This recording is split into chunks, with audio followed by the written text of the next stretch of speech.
Here are the top 5 ways to save money in 2024. I bet you don't use method number 1. Number 5, evaluate your budget. Regularly assess your budget.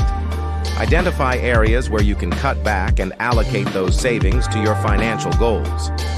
Number 4, attack your debt. Pay down high-interest debt aggressively. The sooner you eliminate debt, the more you'll save on interest payments. Then proceed to the next high-interest debt you might have.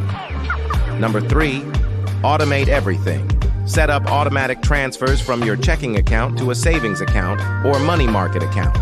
You won't forget to save when it's automated. Number 2, high-yield savings. Ensure your cash is earning a high yield. Look for top-yielding banks, especially online ones where savings yields are currently favorable, giving upwards of 4% on your money. Number 1, maximize cash back. Use credit cards that offer cash back rewards.